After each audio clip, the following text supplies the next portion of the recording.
So ayun, what's up sa mga turabang MC natin dyan? It's your boy once again, Makoy ng Dugong Makata TV. Panibagong araw na naman, maraming mga lumalabas na spoiler ngayon. Talo si Deep Cram kontra kay Katana, which is manok natin. Talo ang manok natin si Deep Cram, sayang pero ganun talaga. May nanatalo, may nanatalo. Panalo rin si Poison 13. Maraming napanood tayong kanina na balita sa sa hip hop scene, kaya namaya babalikan natin. Ngayon, panibagong araw ng video. Classic itong mapapanood natin ngayon, si Zenlook at saka Imar Industria. Paras na kaliwaan ko man itong dalawang to. Samahan nyo ako sa isa na namang reaction video na gagawin natin ngayon. Hindi na natin pagtatagalin. Let's go. Nanalo ng ko ito si Zed Luke. Hindi niya mauna si Emar Industria. Tig-2 minuto dapat. Pakinggan natin. Unang banat. On 14, day 2. Emar. Kumusta? Round 1, Emar. Kumusta biyahe? Buti nga nakarating ka pa. Napanaginipan kasi kita na napaparaning ka na. Kulang na sa tulog, sa paghahanda, ay kulang na rin sa pahinga. Sa paghihintay ng araw na ito kung saan mamamatay ka.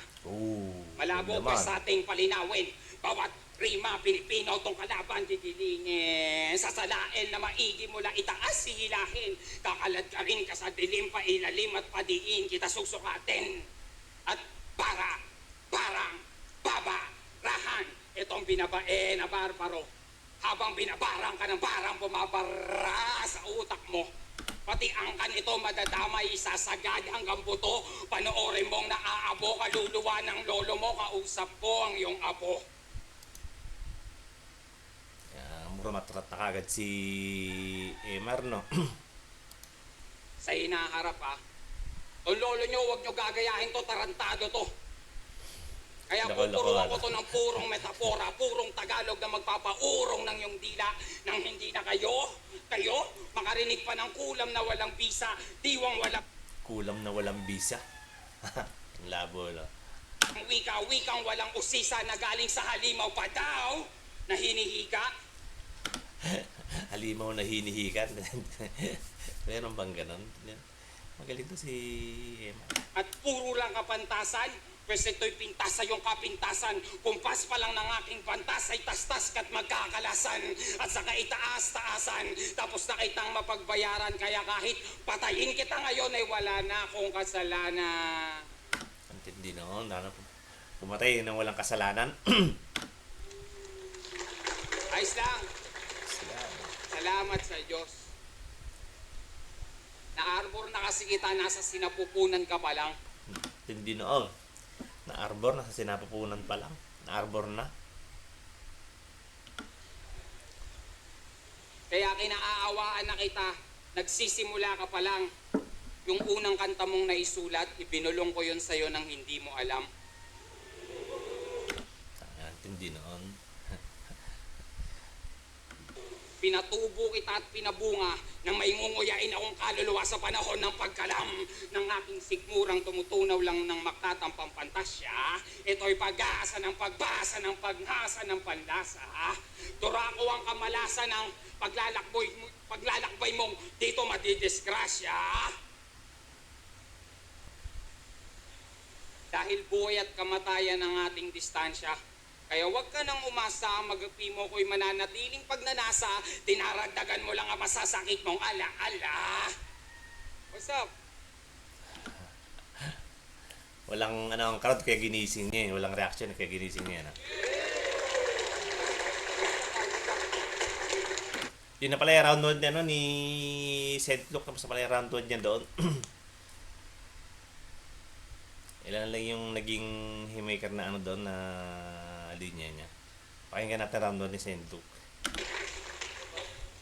Kamusta? Yan. Kamusta rin? Kamusta, Emar? Isang dating kakampi. Matagal na tayong di nagkita. Nabulag ka kasi. Ako ang nais na kalaban sa taas ng panahong nakatunganga. Ang mga sungay ko at ang pamamahinga mo ay magkasabay lang na humaba. Galing, no? Paano ba yan? Bulag ka kasi. Ako ang nais na kalaban sa taas ng panahong nakatunganga.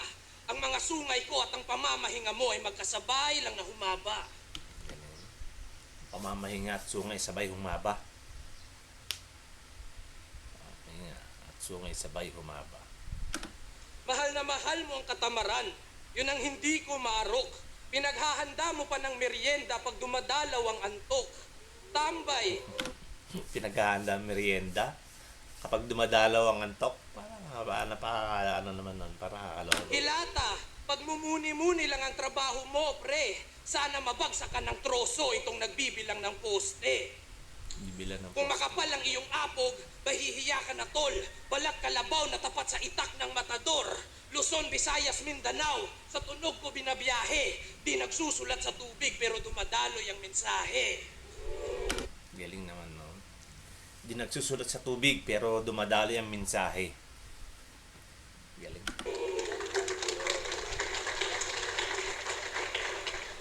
Katastropiya ang sagot sa mataimtim mo na dalangin. Bagyo ang nakikinig sa mga binubulong sa hangin. Sige tumingin ka sa akin kung matapang ka talaga. Bakit nauutal-utal ang nangungusap na mata? Puro mga imposible mga linyahan nila, no? Katastropiya ang sagot sa mataimtim mo na dalangin. Katastropiya. Bagyo ang nakikinig sa mga binubulong sa hangin. Sige tumingin ka sa akin kung matapang ka talaga. Bakit nauutal-utal ang nangungusap na mata? Tangay na yan. Utal-utal na mangungusap na mata. Bakit nauutal-utal yung nangungusap na mata? Sa estilo mo may kulang. Bagamat isa ka sa mga una kong pamantayan. Si Lucas ang kumpletos Ricardo. Aminado naman siya na pamantayan niya standard niya si Emma. Bakit nauutal-utal yung nangungusap na mata? Sa estilo mo may kulang. Bagamat isa ka sa mga una kong pamantayan. Yan ang Si pamantayan. Lucas ang kumpletos Ricardos at isa ka lamang kasangkapan. Moderno na ang rap. Yung estilo mo'y naiwan. Napuyat na kusinero, ikay natulog sa pansitan. Malungkot ang iyong mundo. Mag-isa kang naaaning. Kahit magulog ka ng maraming kutsara, wala pa rin bisitang darating. Bali yung kasi yung lumang nakasanayan once na may nahulog daw na kubiertos, may darating din na bisita, depende kung kutsara ba o tinidor, babae o lalaki yon. At pag nakaramdam ng gutom, masumasalbahe sabay. Nambabato siya ng bato para mabato lang ng tinapay. Dalawang Gulang no? Ang babato ng bato para mabato ng tinapay. nambabato siya ng bato para mabato lang ng tinapay. Dalawang pilosopo sa makikita na konsepto, Aristotel at Socrates nagdedebate sa impyerno. Emar kontra kay Lucas, pero tsak na mas lamang ako sa'yo. Sa mapanibo na hardin, mangingibabaw ang paru-paro.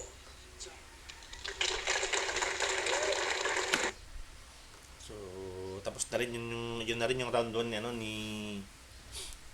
ni Zendok.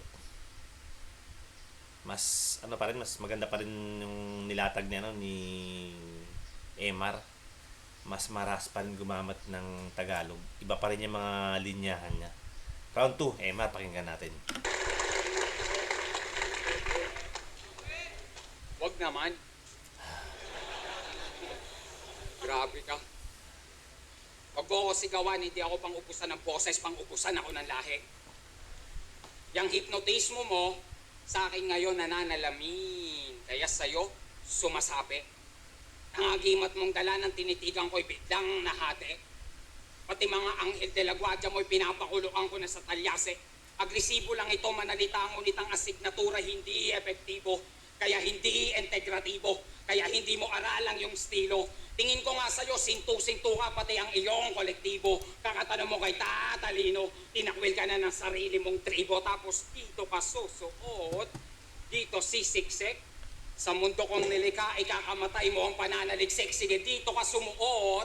Sa akademiko kong siksik, yayakap ka sa apoy at sa impyerno ka hahalik dahil kung Ano mga linyahan ni ni mong tribo, Emma. tapos dito ka susuot, dito sisiksik. Sa mundo kong nilikha, ikakamatay mo ang pananaliksik. Sige, dito ka sumuot. Sa akademiko kong siksik, yayakap ka sa apoy at sa impyerno ka hahalik dahil kung tingin mo, nakikita mo na.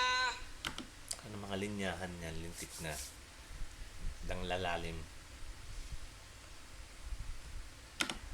O makikita mo pa na kahit gumamit ka ng ikatlong mata, mamamatay kang dilat sa pagtingin ng industriya. Ang inang yan. Tignan na linyahan yun, ulit natin. Na kahit gumamit ka ng ikatlong mata, mamamatay kang dilat sa pagtingin ng industriya. Kahit gumamit ka ng ikatlong mata, mamamatay ka sa pagtingin ng industriya. Ang linyahan yan. Hindi mo natunugan, hindi na abot ng iyong prediksyon. Pwes gumagana ang lahat ng mga ginawa ko sa iyong orasyon, hindi mo yan mararamdaman.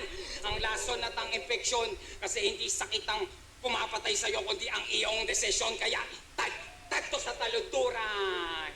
Wala sa kalingkingan itong tagatubig masusunugan. Ako ang lingas katagalugan. Sa krus ka ipapako, iaalay sa larangan. At ika'y aking iaahon. Yun na lang. Iaalay sa larangan. Parang siyang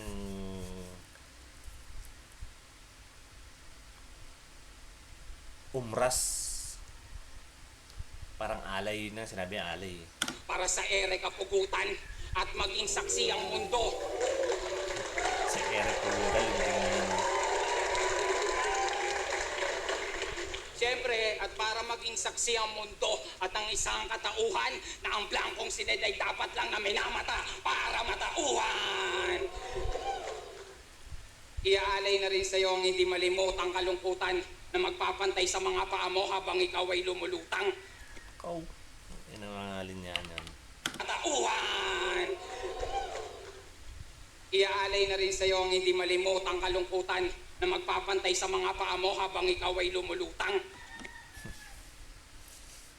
Iaalay na rin sa iyo ang di malimutang kalungkutan, yun ba yun? Ganon to kagaan. Tinatangay lang ng hangin. Kulang-kulang tong kukulangin, halos tayong dapat tabilangin kasi wala nang paraan para sa daan ko to palarin. Sa aking kamay ka mamamatay at yan ang napatunayang pangitain. Patunay lang na ang pangitain ay kaya kong totohanin at yan ang pinagkaiba natin. Lintik na. Babalikan natin yan, linyahan yan. Ka mamamatay at yan ang napatunayang pangitain. Patunay lang na ang pangitain ay kaya kong totohanin at yan ang pinagkaiba natin. Patuloy lang na ang pangitan na kaya kong totohanin. Yun na pala yung ender niya, galing. Lakas pa ng round 2 ni Emar, galing. Lakas pa. Pakinggan natin round 2 ni Zentlo. Galing.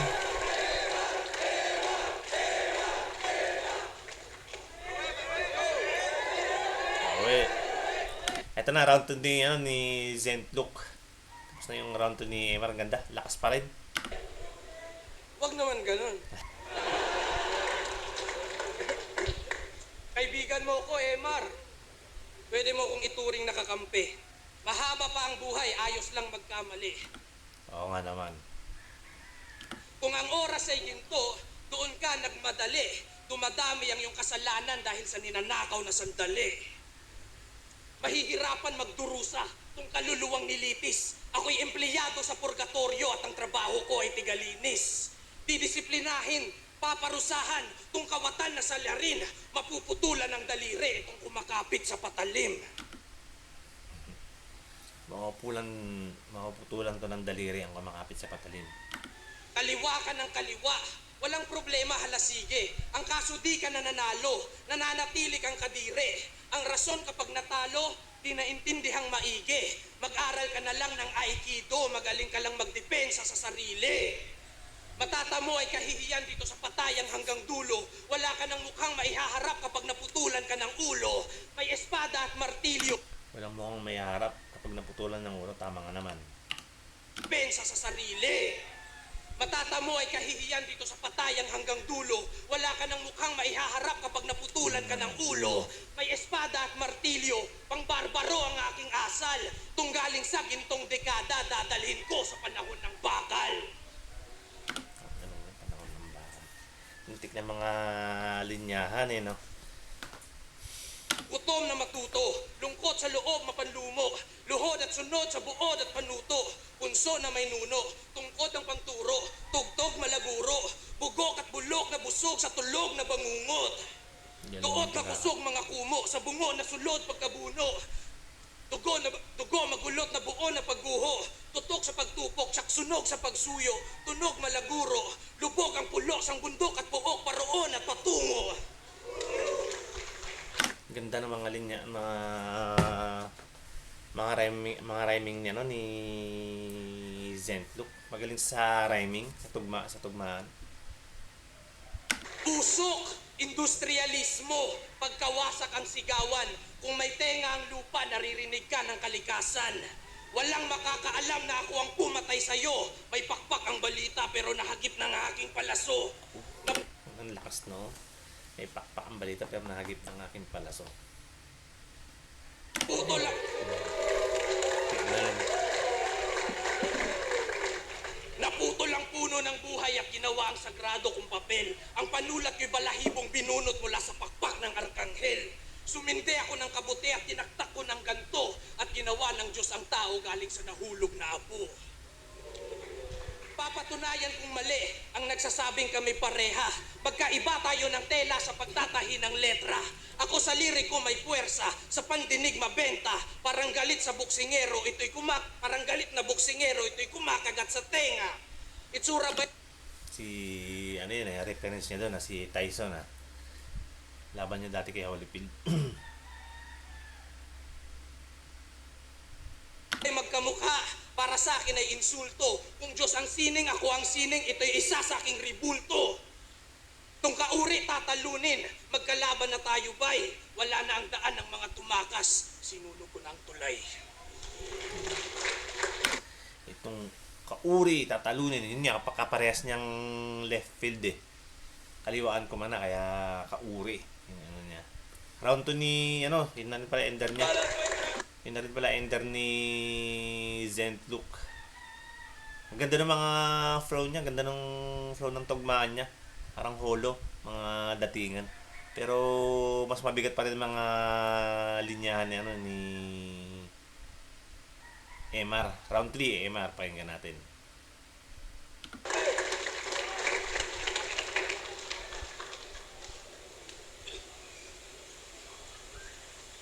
Hindi. Gago. Hindi. Hindi ka gumagalos. Kahit magpakamakata. Nagukay ka ata ng malalim. Tama yan. Diyan ka hihilata. Oh, ang galing naman nun. Naghukay kayata ng malalim, tama. Diyan kahihilata, dyan nalilid doon pa libingan niya. Galing, galing. Buhay kitang ililibing kasama ng nagkakandamatay mong talata. Nais ko lang makakita ng makatang naaagnas habang nagmamakaawa. Oh, Dahil yung hinagpis mo ulila, kaya pikit bulagang yung diwa, kulang sa hilamos ng kumukulong mantika. sa hilamos ng kumukulong mantika. Gano kasagit. Nang umunat at maunat ang maskara nitong manika, na kahit iminaniko ni Monico, ang mekanismo mo ay mga sausaw. Lintik din yung setup niya, Ano niya yung mga tao bago nung sumagot eh. Pinasakan niya yung mga audience bago nung sumagot eh. Sinabihin niya ng sawasaw. Ay, paliloko-loko eh. Sa timbangan lang yun ang aking palagay. Yung estilo mo hindi konkreto, aligagapat hindi mapalagay. Bata ka pa at supot kung sa mundo ko to ilalagay. Kikikilang ka lang ng 12 anyos na ako at may kalalagyan ka kapag hindi ka naglagay. Lintik na mga, ano, mga angulo niya rito. Ah. Kasi papunta ka pa lang, Sen. Papunta na ako ulit. Buti hindi niya sinabi yung, ano, papunta ka pa lang, 10 beses na akong pabalik. Buti hindi sana yun. Yung daan mong binaybay ako ang bumutas niyan pabalik. Kaya nga tama ka ng landas eh. Mali ka lang ng armas na bitbit. Didigma ka ba naman sa kagubatan na ang dala mo'y pamingwit? May sakit ka sa Tangal lintik ka. Didig mo sa kagubatan ng dalang armas ay pamingwe. Maling-maling nga naman. isip. Palakpak kayo ng palakpak, may sakit to sa isip. Hindi na susumpungan, na kahit sa masusing pagsusuri, hindi na ito mabukbuksan. Tapos ang asta parang kaya mo kong silaban. Ako ang dagat-dagat ang apoy, hindi kita mararamdaman. Yan. Lintik na. Ako ang dagat-dagatang apoy. Paano nga naman yung mararamdaman, no? Ako ang dagat-dagatang apoy, hindi kita mararamdaman. Ang galing! Kahit sa balat, walang talab, uugod-ugod ang iyong pyesa. Ikay leon sa gubat na binulag ng mariposa. Uminom ng tubig ng tumatuba na wala na ng panlasa. Handa nyo pa rin bang tikman ang sulat ni Lucas nang nakakasulat lang ulit hindi nakakabasa? Kasi, Ano, nakakasulat pero hindi nakakabasa. Nakantindi noon. yung pangungusap mo, putol-putol, linya'y buhol-buhol, pinagtatagping, pinagdurog tong pakunwaring na uulol, ulol, yung tali mo, bingaw-bingaw, masahol pa sa mapurol, tila walang tumatama na suntokan, nagsuot ng asarol. Pero, kahit saluhin ko lahat ng iyong ipupukol, ibuburol ka pa rin sa burol, na baolang ataol, ilaw ang ulo mong kaparol habang nagsisilab ako ng dayami sa kupol. At kung mabubuhay ka muli, tangin na tarsier ka na lang sa buhol na pinagkaputol, putol, putol, putol, putol. What's up, ang Cody? Galing, galing. Ganda nung ender niya. Hindi. May round 3 pa pala si Zentluk. Tingnan natin. Ganda nung round 3 ni MR. Bigat nung ano niya. Ganda nung ender niya. Tsaka yung mensahe ng ng verse niya sa round 3 yung lakas. Zentluk, round 3. Isang buwan ka sa aking ulo. Nag-isip ako ng kusa. Parang anit ko ang daigdig tapos ikaw ang kutong lupa. Mahina daw ang mga Tangan ng katinoon. tao. Pwes sa kamao ko sasagupa. Papatulugin ko na tong lobo nang di na makapagbilang ng tupa. Namumuna ng huhusga. Porket mulat na po siya. Kung meron kang 3 mata, ibig sabihin mas marami ang yung muta. Hinaluan mo ng yabang ang mga sulat mong sinalin. Anak ni Habagat at Magindara, ikay mahangin na malalim. Lirikalan sa lirikalan, makikipagpalitan ka ng puwersa. Madilim na silid aklatan, mangangapa ka sa mga letra. Liriko Madilim na silid aklatan. Mga ka ng letra. Lalim nun ah. mabakat at ang lakas ko na tirible. Kada linya mabangis parang mga marka ng tigre. Hihingi ba ako ng pasensya o tatapusin ko na tong lokong to? Ang bulong ng aking konsensya, tinalo ng mga boses sa ulo ko. Peke na makata, habang ako ang totoo. Parang ubaryo lang ni Gaya, mahiwaga ang nabubuo. Ngayon kusang sasambulat ng lakong proyekto. Asignatura at kultura gawin kong perpekto. May postura at istruktura aking monumento. Mula kay Buddha ang nakuha ko na ornamento. Galing namang tugmaan ng flow ni Zentluk, Polo. Galing. Kadabungad mga sugat ang naging epekto. Sa pag-usad mga sukat dadalhin sa metro. Walang kupas nga lang lukas na siyang sinemento. Pinapamulat mga sulat na may sentimento. Galing. Si Emar malademonyo, pero sa pag-ibig na pinsala, isang mabangis na diablo na tinalo lang ng diwata. Ginawa Galing naman noon. Ulitin natin. sinemento, pinapamulat mga sulat na may sentimento. Si Emar malademonyo, pero sa pag-ibig na pinsala, isang mabangis na diablo na tinalo lang ng diwata.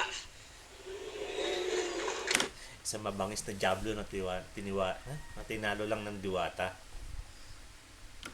Ginawa ka daw utusan, naging mahinhin ka na masyado, naging di makabasag pinggan, pinaghuhugas na lang ng plato. Dumadapo ang buhay pag narinig ang aking Baka walang pambayad kaya pinagugas na lang ng plato, hindi kaya? sipol. Sungay mo nagsasanga-sanga pero walang pumapatong na ibon. Nakatutok ako sa sulat, nakatitig parang nagninilay. Tapos biglang nag-apoy ang liriko kaya nasunog ang aking kilay. Buti di nadali pati pilik mata mo. Labo. Makikita nyo sa laban na to, diretso sa ulo ang pinsala. Sarap hatawin ng maso yung bungo mo hanggang memorya mawala na. Delikado kanyang isip, diretso sa utak mga bala. Parang pinanis ko album mo, mabubura ang alaala. Parang pinanis ko ang album mo, mabubura ang alaala. Siguro may kanta si... Isa-isa kong tutugisin kung marami ang ikaw. Maragao. Pinapasok sa lambat mga kaluluwang ligaw. Di lumalagpas sa oras pero nairaos ko yung punto. Nilalabas na kita sa kahon sa loob ng 2 minuto.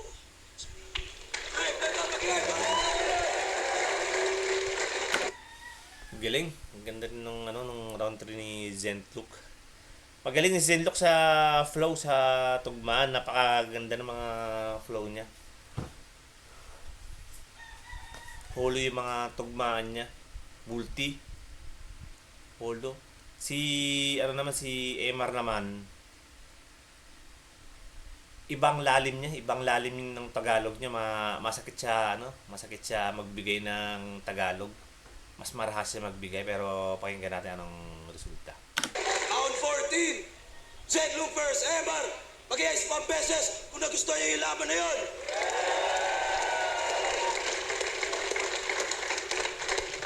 Yun yung mga laban na tingin ko, panalo tayo lahat.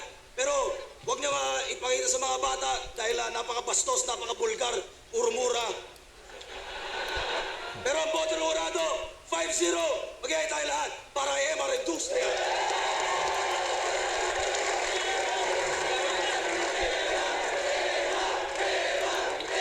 Yo, shoutouts. Maligayang arawan. Yun. Panalo si Emar Industria. Nakita naman natin talaga kung paano naman siya nagpakitang gilas. Iba naman talaga yung mga verso niya kumpara mo kay Zentluk. Maganda rin naman yung mga verso ni Zentluk, yun nga lang talagang mas mabibigat lang yung mga linyahan ni Emar. Mas masakit lang siya gumamit ng Tagalog. So yun, content muna natin ngayon. Comment nyo lang ako kung may gusto kayong pa-review na laban. Yun muna ang content natin yan. See you sa next content. Yo, peace. I'm out.